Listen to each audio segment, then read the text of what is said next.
ভাত মুখে দেব তখনই আমার স্ত্রীর ফোনে একটা কল এলো। সে ফোন হাতে নিয়ে তড়িঘড়ি করে খাওয়ার রুম থেকে চলে গেল। বিষয়টা আমি তেমন একটা গুরুত্ব দেইনি। আমি নিজের মতো করে খাবার খেয়ে নিলাম। একটু পরে হাত ধুয়ে উঠে রুমের দিকে হাঁটা শুরু করলাম। রুমের সামনে যেতেই আমি স্তব্ধ হয়ে দাঁড়িয়ে গেলাম। দেখলাম আমার স্ত্রী বুকের কাপড় সরিয়ে কার সাথে যেন ভিডিও কলে কথা বলছে। নিজের স্ত্রীকে এই অবস্থায় দেখে আমি নিজেকে আর কন্ট্রোল করতে পারলাম না। আমি এই দৃশ্য দেখে মেজাজ হারিয়ে ফেললাম। মনে মনে তীব্র ঘৃণার একরাশ রাগ নিয়ে ভেতরে ঢুকলাম। সে আমাকে দেখে কল কেটে বুকের কাপড় ঠিক করতে লাগলো। মুচকি হেসে বলল, উফ, কি অসহ্য গরম লাগছে তাই না? আমার তো ইচ্ছা করছে সব খুলে আবার গোসল করে আসি। আমি রাগী কণ্ঠে বললাম, এত যখন গরম লাগছে তাহলে আমাকে দেখে কল কেটে বুকের কাপড় কেন ঠিক করলে? সে কিছুটা ভিমড়ি খেয়েও নিজেকে সামলে বলল, আরো অদ্ভুত প্রশ্ন করছো কেন? তুমি আমার স্বামী, তাই বলে কি তোমার সামনে আমার লজ্জা লাগে না নাকি? বা এত লজ্জা? তাহলে অন্য কারো সামনে ভিডিও কলে সব খুলে ফেলতে লজ্জা লাগে না, আর আমার সামনে সামান্য বুকের কাপড় সরাতে এত লজ্জা? ঠিক আছে, দেখি তোমার মোবাইলটা দাও। অনামিকা কথাটা শুনে ভেবাচাকা খেয়ে বলল, তুমি আমার মোবাইল দিয়ে কি করবে? কিছু করবো না, মোবাইল দাও, আমি দেখবো তুমি কার সাথে কথা বলছিলে। আজব, বলছি না আমি কারোর সাথে কথা বলিনি, তাও বারবার একই প্রশ্ন করছো।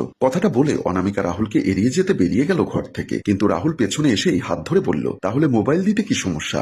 মোবাইল দাও। একথা বলে রাহুল হাত বাড়াতেই অনামিকা নিজের মোবাইল সরিয়ে ফেলে। এবার দুজনের মধ্যে ধস্তাধস্তি শুরু হয়ে যায়। এমন অবস্থায় রাহুলের মেজাজ গরম হয়ে যায়। নিজের রাগ কন্ট্রোল করতে না পেরে সাথে সাথে অনামিকার গালে ঠাস করে একটা থাপ্পড় দেয় রাহুল। অনামিকা রাহুলের থাপ্পড় খেয়ে সেও দেরি না করে রাহুলের গালে ঠাস করে একটা থাপ্পড় বসিয়ে দেয়। রাহুল অবাক হয়ে অনামিকার দিকে তাকিয়ে আছে। অনামিকা ইদানিং কেমন যেন পরিবর্তন হয়ে গেছে, কিন্তু কারণটা এখনো অজানা রাহুলের। রাহুল আর অনামিকা দুজনে ভালোবেসে বিয়ে করেছেন। বিয়ের পরে তাদের দুই পরিবারের কেউ তাদের মেনে নেয়নি। দুজনে ভালোবেসে দুজনের হাত ধরে এক কাপড়ে বাড়ি ছেড়ে চলে এসেছে। তাদের প্রেমের শুরুটা হয় কলেজ থেকে। ভালোভাবেই চলছিল তাদের ভালোবাসা রচনার মুহূর্তগুলো। সকালে মোবাইলের শব্দে ঘুম ভেঙে গেল রাহুলের। ফোনের দিকে তাকিয়ে দেখে অনামিকা রাহুলকে কল দিচ্ছে। এত সকালে তো অনামিকা কল দেয় না, আজ হঠাৎ কি হলো? আর রাতেও তাদের কথা হয়েছে, তাহলে এত সকালে অনামিকা কল কেন দিল? এসব চিন্তা মাথা থেকে সরিয়ে অনামিকা কল রিসিভ করতেই অনামিকা বলে উঠল, রাহুল, তুমি আমার সাথে যত তাড়াতাড়ি সম্ভব দেখা করো, তোমার সাথে আমার জরুরি কথা আছে। তুমি আমাদের কলেজের পাশে রেস্টুরেন্টে এসো, আমি অপেক্ষা করছি। রাহুলকে কিছু বলার সুযোগ না দিয়ে অনামিকা কল কেটে দিল। এভাবে কখনো অনামিকা রাহুলকে ইমার্জেন্সি কল দেয়নি। আজ কি হলো অনামিকার? রাহুল দেরি না করে বিছানা ছেড়ে উঠে ফ্রেশ হয়ে বেরিয়ে পড়ে। কিছুক্ষণের মধ্যেই পৌঁছে যায় রাহুল। সেখানে গিয়ে রাহুল অনামিকার জন্য দাঁড়িয়ে অপেক্ষা করছে।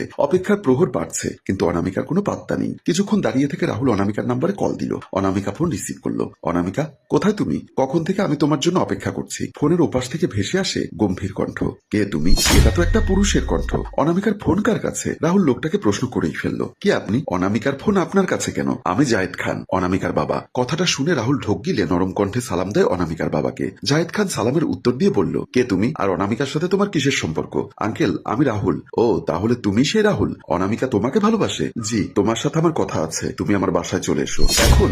হ্যাঁ, ঠিক আছে। রাহুল দেরি না করে কিছুক্ষণের মধ্যেই পৌঁছে গেল। দরজায় কলিং বেলের শব্দ শুনে জায়েদ খান দরজা খুলে অবাক হলো। দরজার সামনে দাঁড়িয়ে আছে রাহুল। রাহুলকে চিনতে পারেন জায়েদ। রাহুলকে এত তাড়াতাড়ি আসতে দেখে অবাক হয়ে প্রশ্ন করলো, তুমি কি আগে থেকে আমাদের বাসার দরজার সামনে দাঁড়িয়েছিলে, নাকি আগেই আন্দাজ করতে পেরেছো আমি তোমাকে আসতে বলবো? রাহুল কিছু বলতে যাবে তখনই অনামিকা বলল, বাবা, আমি রাহুলকে এখানে এসে আমার জন্য অপেক্ষা করতে বলেছি, কারণ আমি রাহুলকে সারপ্রাইজ দিতে চেয়েছি। তাই ওকে বলিনি যে তোমার সাথে ওর দেখা করিয়ে দিব। আর সব থেকে বড় সারপ্রাইজ ওর জন্য হলো, আমি রাহুলকে বলিনি তুমি যে আমাদের সম্পর্ক মেনে নিয়েছো। অনামিকার কথা শুনে রাহুলের মুখে হাসির রেখা ফুটে ওঠে। রাহুল যেন নিজের কানকে বিশ্বাস করতে পারছে না। রাহুল তাড়াহুড়ো করে জায়েদের পা ছুঁয়ে সালাম করে। জায়েদ রাহুলকে নিজের পাশে বসিয়ে অনামিকাকে পাঠিয়ে দেয় তাদের জন্য নাস্তা নিয়ে আসতে। অনামিকা হাসি মুখে ভেতরে প্রবেশ করে। জায়েদ রাহুলকে বলল, তুমি কি করো এখন? জি, আমি পড়াশোনা করি। কি পড়াশোনা করো এখনো? তাহলে বিয়ে করে আমার মেয়েকে খাওয়াবে কি? একটা মেয়ের পেছনে খরচ কেমন জানো তুমি? রাহুল মাথা নিচু করে উত্তর দিল, না, কিন্তু আঙ্কেল, আমি অনামিকাকে সুখে রাখতে পারবো, আমার উপর সেই বিশ্বাস রাখুন। কখনো আমি অনামিকাকে কষ্ট পেতে দিব না। এসব বললে তো হয় না, বাস্তবতা অনেক কঠিন। তার চেয়ে আমি তোমাকে একটা ভালো বুদ্ধি দেই।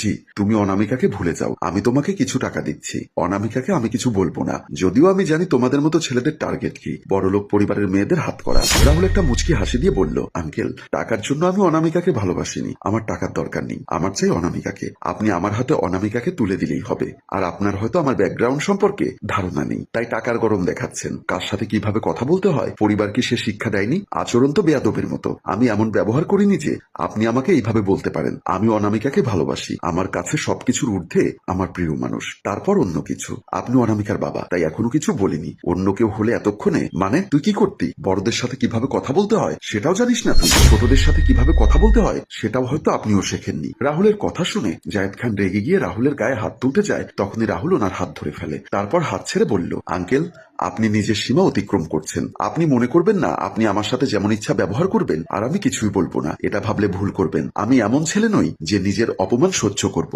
জায়েদ খান রাগে ফোঁস করতে থাকে আর সে রাহুলকে উদ্দেশ্য করে বলল, তুই এক্ষুনি আমার বাসা থেকে বের হয়ে যা। তোকে যেন আমি কখনো আমার মেয়ের আশেপাশে না দেখি। যদি কখনো আমার মেয়ের আশেপাশে তোকে আমি দেখি, আমি তোকে খুন করব। এ কথা বলে জায়েদ খান রাহুলকে ধাক্কা দিয়ে বাড়ি থেকে বের করে দেয়। রাহুল কোনো কথা না বলে মাথা নিচু করে চলে যায়, কারণ রাহুল জানে অনামিকা তার কাছে ঠিকই ফিরে আসবে। কিছুক্ষণের মধ্যে অনামিকা নাস্তা নিয়ে এসে দেখে রাহুল নেই। জায়েদ খান রাগে ফোঁস করছে। অনামিকা বুঝতে পারে কিছু একটা হয়েছে। বাবা, রাহুল কোথায়? এই বেয়াদবের নাম আর কখনো মুখে নিবি না। কি হয়েছে? তুমি এমন রেগে আছো কেন? আমি ওই ছেলের সাথে তোর বিয়ে দিব না। কালই আমি আমার বন্ধুর ছেলের সাথে তোকে বিয়ে দিব। আরে কি হয়েছে সেটা তো বলবে। ওই ছেলে আমাকে বলেছে ও তোকে বিয়ে করলে ওর নামে আমার পুরো বাড়ি লিখে দিতে হবে। আবার আমার কাছে টাকা চেয়েছে। আমি রাজি হইনি বলে আমার গায়েও হাত তুলতে চেয়েছে। বাবার মুখে এমন কথা শুনে অনামিকা বলল, কি বললে? রাহুল এই কথা বলেছে? আমার বাবাকে অপমান করেছে? এত বড় সাহস ওর! আমি তোমার অপমান কখনো সহ্য করতে পারবো না বাবা। আমি ওর সাথে আজকেই সব সম্পর্ক শেষ করে আসবো। এই কথা বলে অনামিকা বাহিরে যেতে থাকে। তখন জায়েদ খান বলল, কোথায় যাচ্ছিস মা? রাহুলের কাছে। ওকে তো উচিত শিক্ষা দিতেই হবে। এ কথা বলে অনামিকা বাসা থেকে বেরিয়ে পড়ে। জায়েদ খানের মুখে ফুটে ওঠে একটা পৈশাচিক হাসি। তিনি যেন জিতে গেলেন। সম্মানিত ভিউয়ার্স, এখানেই আমাদের গল্পের প্রথম পর্ব শেষ হলো। যদি আপনারা দ্বিতীয় পর্ব দেখতে চান তাহলে অবশ্যই আপনারা কমেন্ট বক্সে দ্বিতীয় পর্ব লিখে কমেন্ট করবেন। আপনাদের কমেন্টের উপর ভিত্তি করেই আমরা এই গল্পের দ্বিতীয় পর্ব শুটিং করার সিদ্ধান্ত নিব। গল্পটির রচনা ও পরিচালনায় অভি, ক্যামেরায় শিহাব ও আশরাফ।